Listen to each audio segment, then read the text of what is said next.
Baba yangu mzazi alitoka huko kwao game, walimwambia ukitaka kuoa angalia upande wa Waluhya.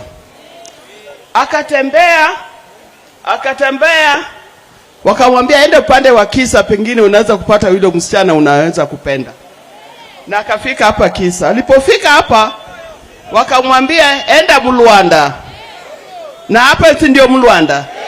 Akapata yule msichana mwembamba, mrefu, mweupe, msomi, mrembo hata kushinda Sabina Chege.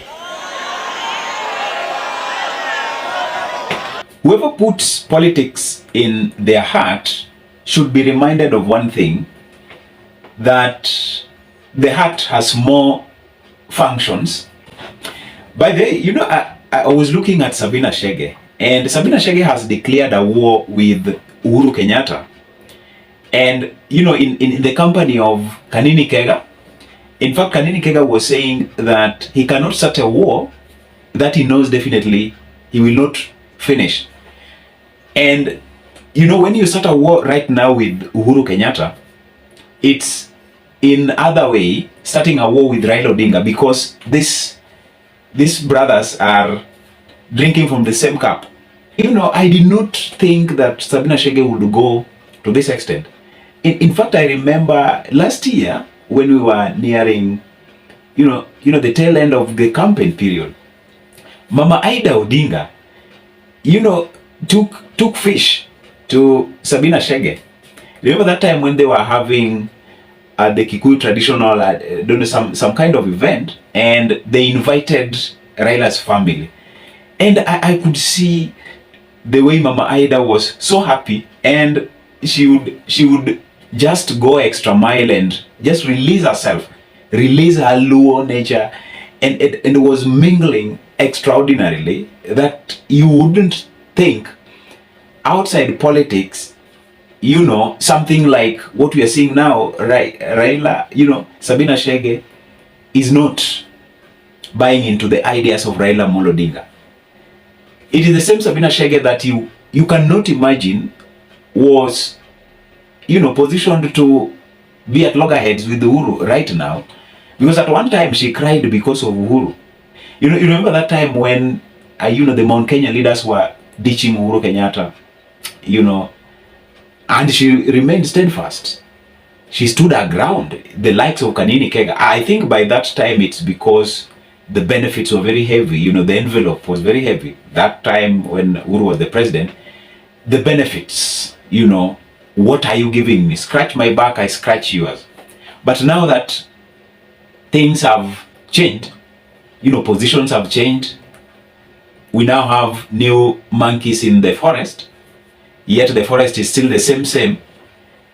You know, it is perturbing. It is not giving a clear, you know, reasoning to imagine that Sabina Chege and Kanini Kega can ignite a war with Uhuru Kenyatta. And the reason of igniting this war is to fully eliminate Uhuru Kenyatta from the party itself and from politics. You know, they choreographed everything to an extent that anyway Uhuru Kenyatta would try to fight back, they were to come up with a way to meet him. So yesterday, actually Sabina Chege and Silvanus Osoro were attending an event where they were, I think it was a donation kind of event, you know, they were doing a fundraising. And so Sabina Chege and Osoro took the platform, and I just want you to listen to this video for a while. Huyu kwanza mimi nimeolewa, kwa hivyo sitafute mtu. Sawa sawa. Ya pili, huyu tumempatia msichana wetu Mkikuyu. Na kila mtu akisimama hapa nasikia anasema usionyeshane msichana kama Osoro kwa karibu. Kwani mna mpango mwingine mnampangia? Mnampangia mpango mwingine? Mnataka arudi huku? Huyu tumempatia msichana Mkikuyu, msichana wangu ndio anachunga yeye. Unaona ako smart. Kwa hivyo hiyo mchezo nimesikia ati wasichana wakionekana hapa, Osoro is taken, okay?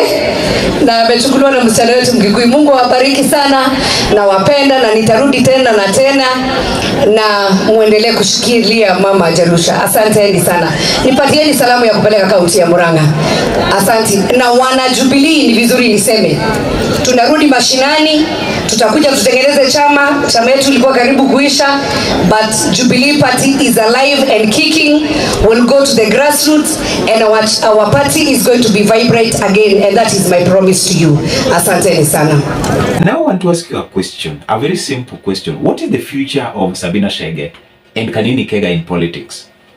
Let's just try to bring a picture of 2027 and take in Sabina Chege and Kanini Kega. What do you think is going to happen? Are they going to really take Uhuru out of his active political blood environment? I just want to hear from you guys. I just want to hear what you have to say. This battle, where do you see it ending? And the fate of Sabina Chege and Kanini Kega, what are you seeing they are capable of doing? Are they going to really manage President Uhuru Kenyatta? For me, one thing that I know is that I always say, and this is the time that we are going to prove it perfectly well. President Uhuru Kenyatta is a man who is keeping his cool. And the fact that he has served as president and there were some limits which he kind of crossed and came up with some consequences, that doesn't mean that his political temerity is fully diminished or fully retarded to the extent that he cannot stand up to what he believes in. You remember they will say, don't look at a lion that has been rained on and you think that, they are a cat. Never do that. Never, ever do that. So for me, in this case, I see Uhuru Kenyatta is going to play his cool the way he does. He's going to remain a cool man. He's going to remain a man who chooses the kind of battles to fight. Like in this case, I don't see Uhuru Kenyatta going to stage a war with Sabina Chege and Kanini Kega. In fact, Uhuru Kenyatta is going to just leave this war to the likes of Jeremiah Kioni and the key figures who can actually handle things. And if it goes yonder, then definitely I see instances when the force in Azimio is going to be harnessed to actually help the Jubilee. But we are not going to see Uhuru Kenyatta coming steadfastly well to fight these guys. Like, instances of what we saw him coming to quench that fire, cool down that fire at the Jubilee headquarters. It is going to be very seldom for us to see that happening again. And we are not going to see President Uhuru Kenyatta, the former President Uhuru Kenyatta, coming out boldly like what he did. For me, going into the future, I don't see him, coming out again like that. And so this battle is just going to be won without even us knowing that the battle has been won. And you will always just see Jubilee. There is no development on the side of Sabina Chege and Kanini Kega. And ultimately, they will be like a man who is shaking a baobab tree. And you know exactly what happens when you try to shake a baobab tree. You definitely know what happens. I don't want to mention, but you definitely know what happens. So I think that is where we are heading. And in this case of Jubilee, that is exactly where we are heading.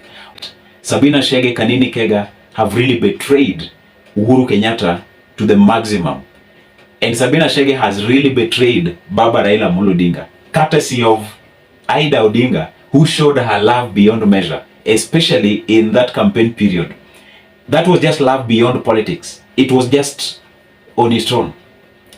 To an extent, Ida Odinga was bringing Obambla. Obambla is that Nile patch which has been cut into two, sliced, and then, dried in the sun. such a very nutritious, very sweet delicacy. You know that was just beyond politics. And I see this as something that Sabina Chege has really betrayed that point which political moves needed not to have touched, actually. And as a matter of fact, this game is a game of, veterans. And in this case, I don't see Sabina Chege and Kanini Kega being worthy fighting this battle to them winning it at the end of the day. What do you see? Like I asked you in the first place, what is your projection on this? What do you see with Kanini Kega, Sabina Chege? Are they going to manage Uhuru Kenyatta? Are they going to really take it seriously until they topple him? What do you see coming up ahead? Maybe you can tell me, you can give me a chat, you can talk to me, and give this video a like, ladies and gentlemen, and also subscribe if you have not subscribed. I also gave my number. You can reach out to me on WhatsApp, tell me what you want me to discuss, and until we meet in the next analysis, may you have a great time.